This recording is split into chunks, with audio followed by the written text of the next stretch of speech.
CTV Edmonton, local breaking news with Brendan Purdy. One or more suspects entered the area and we believe cut one of the guide wires to the towers. Tonight on CTV News, a faltering signal. Thousands of Albertans are left without cell service after a tower south of the city is destroyed.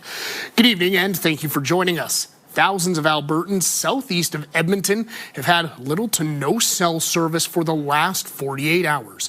As CTV's Merrick Cash reports, that's because a cell phone tower near Daysland was destroyed over the weekend. This is the aftermath of what police believe was an act of intentional vandalism. What we know right now is one or more suspects entered the area and we believe cut one of the guide wires to the tower, causing its ultimate collapse. A TELUS cell tower just east of Daysland was badly damaged early Sunday morning after it fell to the ground. There was also damage to the building beside it and the fence surrounding it. Whether it's mischief or a theft from these sites causes a very significant amount of financial loss, not just for the company, but those losses are then put on to us as users of these systems. TELUS employees on site did not let us inside the compound. They told me the incident is being investigated. RCMP say the damage is worth more than $800,000. And that tower is thought to be out of commission for many, many months while TELUS repairs it and replaces it. The mayor says this is the first time the town has experienced an outage like this. It doesn't appear to be motivated by copper stealing. It appears to be a senseless act of vandalism at this point. The town was told it could be 8 or 9 months before the tower is repaired. In the meantime, TELUS is sending a cell tower trailer to the community to help with service speeds. In Daysland, bottom lines of small businesses are being hit by the outage. The lotto machine is for sure the biggest thing right now. Thanks to the outage, the lotto machine at the Daysland pharmacy is out of service. Yes, it is an annoyance because it should have never happened. Police say there have been other incidents of cell tower vandalism this year in Thorhild County and Red Deer. Merrick Cash, CTV News, Daysland. Elections Alberta has approved a petition for a referendum question asking whether Alberta should separate from Canada. The Alberta Prosperity Project had to resubmit its petition after the UCP government made amendments to the Citizen Initiative Act earlier this month. The previous petition had been under judicial review, which the amendments negated. Once Elections Alberta issues petition sheets, the group can start collecting signatures. The group will have 4 months to get the 177,000 signatures needed in order to get the question on a ballot. Political analyst Lori Williams says it's a tall task. Assuming they get the requisite number of signatures, they've got 4 months to do it. So it's a lower threshold than the other referendum, the one about staying in Canada. But assuming this one also gets approved, the question becomes, will both of them be put to Albertans in a referendum at the same time? Williams adds that she believes we're in for some feisty debates here in Alberta over the coming months. The city is holding off on a Phase 2 parking ban for residential and industrial roads. The Phase 1 parking ban on bus routes and arterial and collector roads ended this morning. The city says since last Wednesday, it's issued 113 tickets while towing 12 vehicles. It's now checking on windrows in over 600 school zones to make sure that those areas are safe when kids get back to school. Temporary no parking signs will go up in those areas as crews stack and remove snow. Alberta Health Services says someone with measles visited the Stollery Emergency Department. AHS says on Friday someone with confirmed measles was at the Stollery from 6 a.m. until 8:15 a.m. Anyone who was there during that time who is unvaccinated for measles may be at risk and should monitor for symptoms. Symptoms include fever, cough, runny nose, and a rash. If symptoms do develop, you're asked to call the measles hotline before visiting any healthcare facility. The doors have reopened at a church in Morinville after burning down 4 years ago. CTV's Miriam Valdez-Carletti reports the rebuild is honoring the community's resilience ahead of Christmas. The sounds of worship and music is loud inside St. John Baptist Catholic Parish once again. A full circle moment after the century-old church was destroyed by fire 4.5 years ago. It was very sad to see it burning down. It was very devastating for us. When we lose our church, we lost everything. RCMP deemed the fire suspicious after it erupted overnight in 2021. In February, police identified 3 people of interest in the fire. No arrests have been made.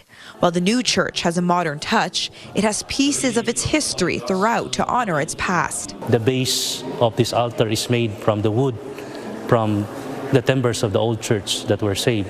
The original door and the bricks were repurposed.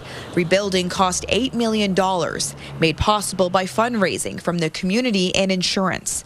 The stained glass and statues were donated by nearby parishes, and the bell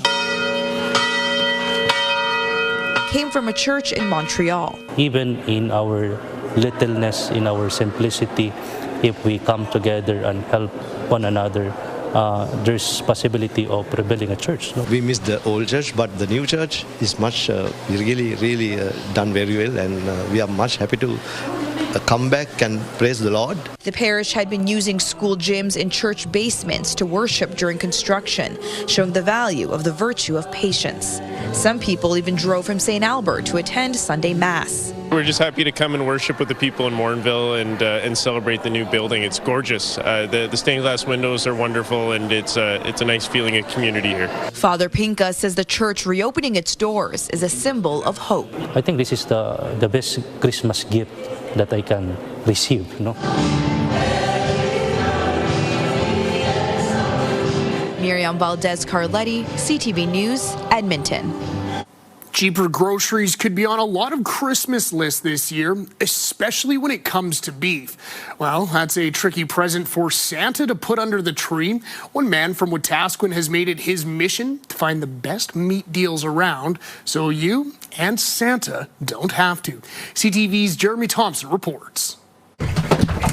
There's always a full freezer or 2 at the Demers house, mostly packed with poultry, pork, or beef that Billy got on sale, practicing what he preaches. I hate to see people pay regular price. I hate that. Billy Demers does his best to prevent people from paying full price from the comfort of his kitchen table. Like yesterday morning, I got up at 6 and I worked till 10 o'clock on my report. And then I had further reports to do after that, I went back to bed for a little nap.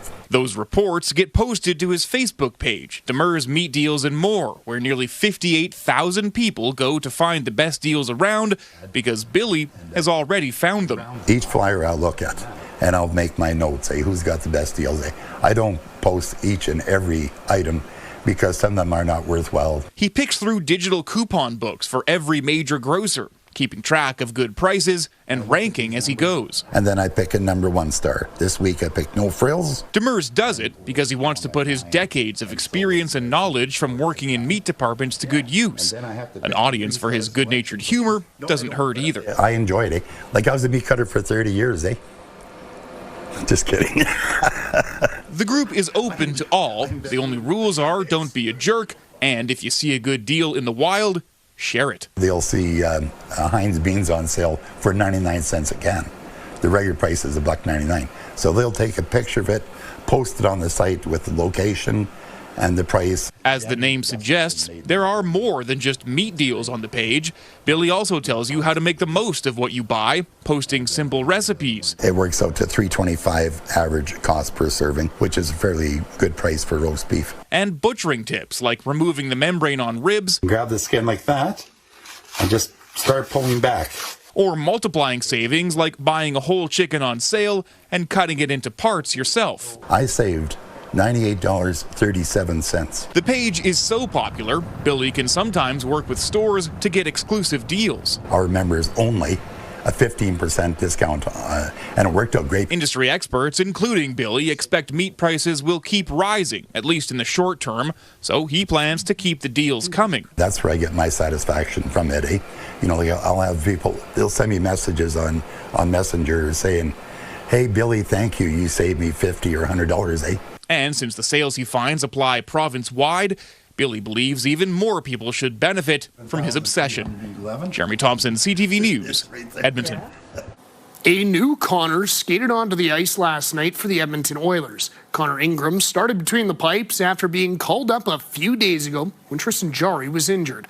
Ingram made 26 saves in the Oilers' 4-3 victory over the Vegas Golden Knights. As CTV's Nicole Lampa tells us, it's what Ingram endured before the matchup and what he said afterwards that has many talking.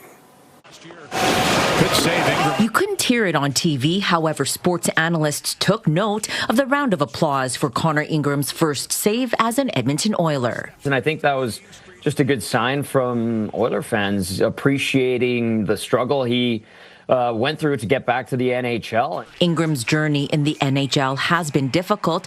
The league says he first entered the Players Association's assistance program 4 years ago to deal with alcohol issues related to undiagnosed OCD. Ingram re-entered the program in March to deal with his mother's death from breast cancer and hasn't played since. In October, the Oilers acquired the 28-year-old netminder from Utah for future considerations and sent him down to Bakersfield. He says the support of his wife, dad, brothers, and league therapists have helped with his comeback. You know, if you surround yourself in life with good people, when you need them, they're going to be there. Ingram's new teammates have his back, too. It's awesome to see a guy like that get rewarded. He was outstanding early, just solid, got in front of everything. Vegas had a good push in the second half of the game where we needed some saves, and, you know, I thought he had a really strong game. So I think they're a supportive group, a good, cohesive, really tight group that understand how to support each other and support newcomers to the team as well. Other sports analysts agree, but also know how Oilers fans can be. The performance on the ice needs to be there to get some more of that love, and that's why it can be a demanding and tough market. For Ingram, he's just grateful for the chance to play once again in the NHL and says he's taking it one game at a time. Been through enough to know that the sun's coming up tomorrow, no matter what happens in this life. The Oilers face the Calgary Flames tomorrow night. Nicole Lampa, CTV News, Edmonton. In just 4 days, some of the best young hockey players around will face off the World Junior Hockey Championships in Minnesota. A number of those players have connections to our city. CTV's Evan Kenny has more on these players' dreams coming true. Yeah, this is kind of the first time they ever played. Most years during the holidays, Julie and Rob Coots are huddled around the TV with their boys watching Team Canada at the World Juniors. It's kind of a family tradition. But this year, their youngest son, Braden, won't be back in Sherwood Park for Christmas. He's competing with Canada, aiming for a gold medal. It's something that he'll cherish forever. He hasn't really talked about it too much. I think once he gets there and they get to Minnesota, it'll be a lot more real for him. Braden Coots. It's just really exciting. He's worked really hard, and it was his goal to make this team this year, so I'm just super proud of him for the hard work he's put in. Wearing the maple leaf has been a dream for all of these players, including someone else with local ties, Edmonton Oil Kings defenseman Ethan McKenzie. It's unbelievable. I have actually no words for it. McKenzie has flown under many people's radar. He's the only player on Team Canada who was passed over in the NHL draft. I think that I'm good enough. I'm here for a reason. That's always been a huge dream of mine to put this jersey on. McKenzie is the first Oil King to make Team Canada in 3 years. The Dylan Gunther goal, we sat down as a team. Seeing an old Oil King score that goal was an unbelievable experience. McKenzie, Coots, and the rest of Team Canada hope to make their own gold medal memories this year, starting Boxing Day against Czechia. Evan Kenny, CTV News, Edmonton. The Professional Women's Hockey League takeover lands here in Edmonton next weekend. Now today, some of the players who will skate in front of a Rogers Place crowd on Saturday spoke to the media. Sophie Jakes plays for the Vancouver Golden Eyes and has played here before. I had a lot of fun playing in Edmonton. The fans really showed up and were loud for us. I think it's also a really nice building and a great rink to get to play in. So anytime you get the opportunity to play in a fun new rink, I think is really cool. This weekend's game is the first of 2 PWHL visits to our city this season. The second Edmonton game goes on April 7th. Just ahead, horses, hockey, and happiness. One retired pro athlete finds purpose and passion in his second career. Plus, deck the halls. An Alberta couple goes all in on their holiday decorations. I really, really, really love to see kids running on the house, playing, enjoying. It's something fantastic.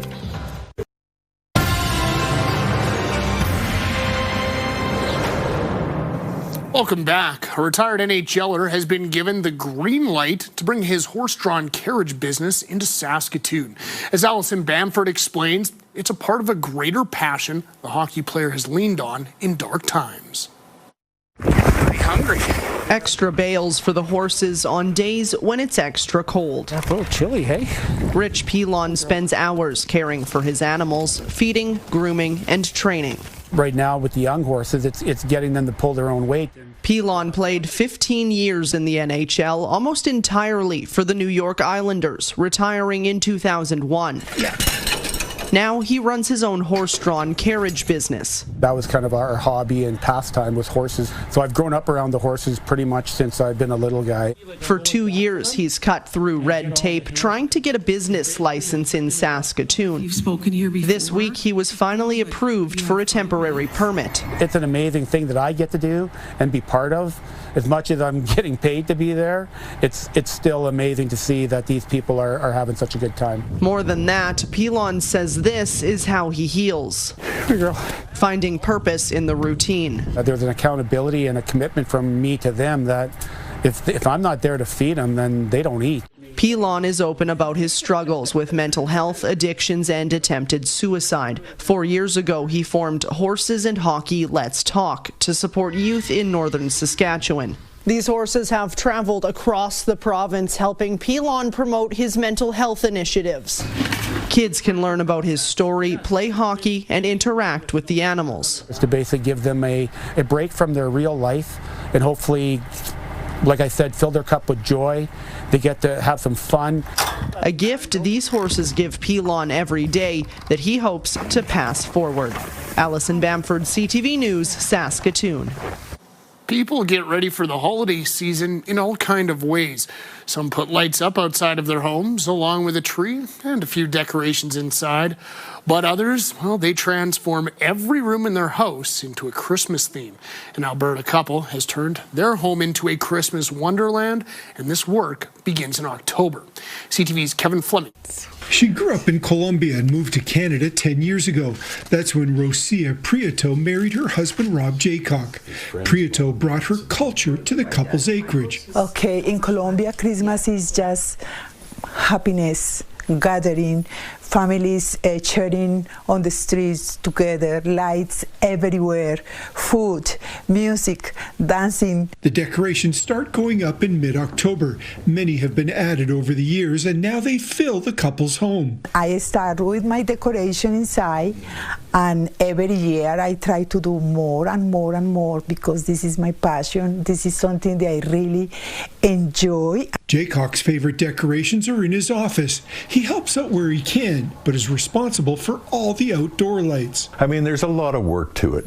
There's no doubt the amount that my wife Rocio does inside is so much more than the stuff that I have to do outside with the lights. The couple host parties every year for family, friends, neighbors, and work colleagues, but also their children. I really, really, really love to see kids running on the house, playing, enjoying. It's something fantastic. Prieto purchases decorations throughout the year and buys what she likes, but she also makes many of them, and her favorites are elves, and they're everywhere. Karen Swartz-Beals lives close by and spends a lot of time here over the holidays. I know with Rocio, like, she throws her doors open to the neighborhood, to friends, and people love that. She's such a giver.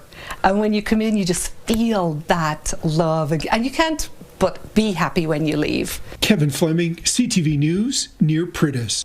After the break, Picture Perfect. A local photographer makes modeling dreams come true for seniors. I celebrate vibrant seniors over the age of 80. I feel that they have a lot to say. Good evening, folks. Cold warning in effect across the north and through east central Alberta. Wind chill at times in the minus 40s overnight tonight. And then some heavier snow on the way for Wednesday. We'll talk about all that in just a few minutes.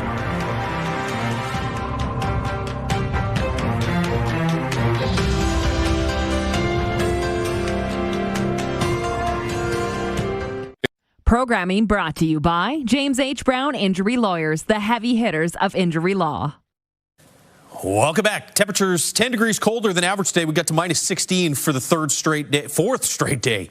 Although that's the temperature at Blatchford, which has been reading anomalously mild.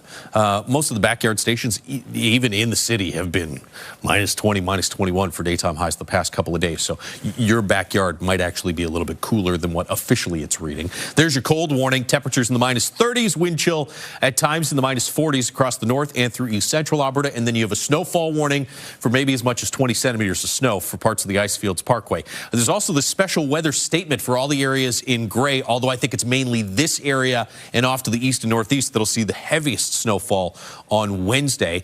We'll give you a timeline on that in a moment. Tomorrow morning could see some snow in through the Peace Country early in the morning. Here in Edmonton, we'll be under a mix of sun and cloud through the course of the day. And then here comes the next system. So by early Wednesday morning, this is pushing into Calgary, slowly marches north by about 8 a.m.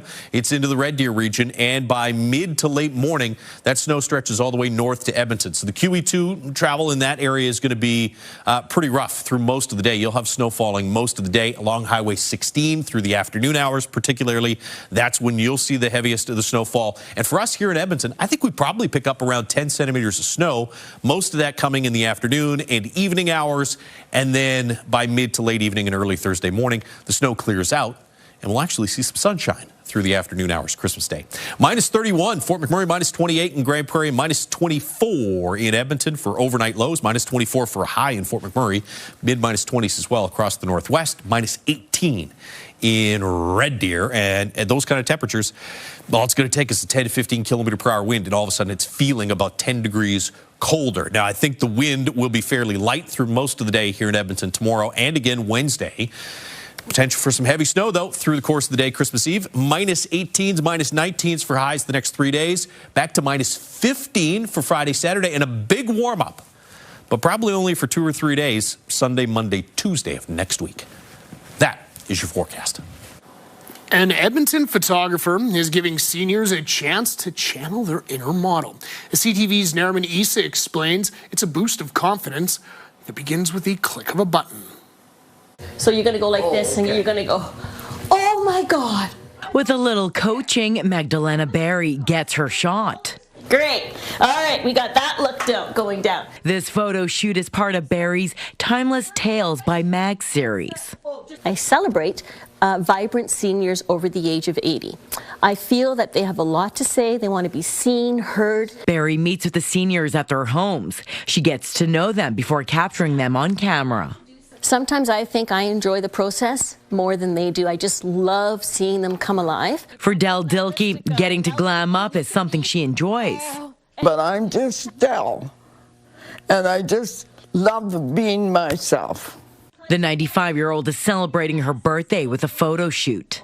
I don't think I'm nervous or anything. I just do what they tell me to. Dilkey and Barry met at a women's event and became friends shortly after. Barry says Dilkey shines, both on the outside and inside. It's her attitude that brings her longevity. And that's what I want to tell the world, too. Look at this lady. She's connected.